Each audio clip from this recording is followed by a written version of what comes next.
தள்ளுபடி விலையில் ரஷ்யாவிடமிருந்து எண்ணெய் வாங்கியதன் மூலமாக இந்திய சுத்திகரிப்பு நிறுவனங்கள் 2 ஆண்டுகளில் சுமார் 90,000 கோடி ரூபாய் அளவுக்கு பணத்தை மிச்சப்படுத்தி இருக்கலாம் என்று தரவுகள் தெரிவிக்கின்றன. உக்ரைன் மீதான படையெடுப்பை அடுத்து ரஷ்யாவிடம் இருந்து கச்சா எண்ணெய் கொள்முதலை மேற்கத்திய நாடுகள் பெருமளவு குறைத்துவிட்டன. இதையடுத்து கச்சா எண்ணெயை தள்ளுபடி விலையில் வழங்க ரஷ்யா முன்வந்ததை அடுத்து இந்தியா பெருமளவு எண்ணெய் தேவைகளை ரஷ்யாவில் இருந்தே வாங்கியது. உதாரணத்துக்கு கடந்த 2024 மற்ற நாடுகள் கச்சா எண்ணெயை பீப்பாய் $85.32 விற்ற நிலையில் இந்திய நிறுவனங்கள் ரஷ்யாவிடம் இருந்து $76.39 வாங்கின. 2023 மற்ற நாடுகள் கச்சா எண்ணெயை பீப்பாய் $96.31 விற்பனை செய்த நிலையில் இந்திய நிறுவனங்கள் ரஷ்யா பீப்பாய் $83.24 விற்பனை செய்தது.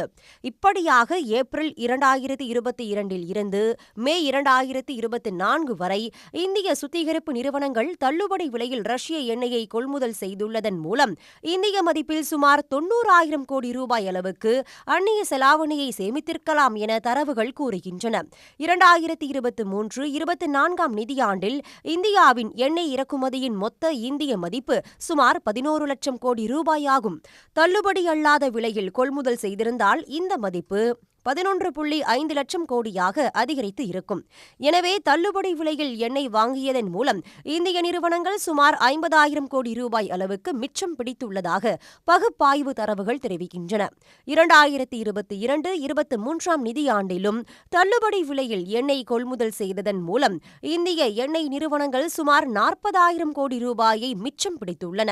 எனவே ஏப்ரல் 2022 இருந்து மே 2024 காலகட்டத்தில் இந்திய எண்ணெய் நிறுவனங்கள் சுமார் 90,000 கோடி ரூபாய் அளவுக்கு சேமித்துள்ளது தரவுகள் மூலம் தெரியவந்துள்ளது.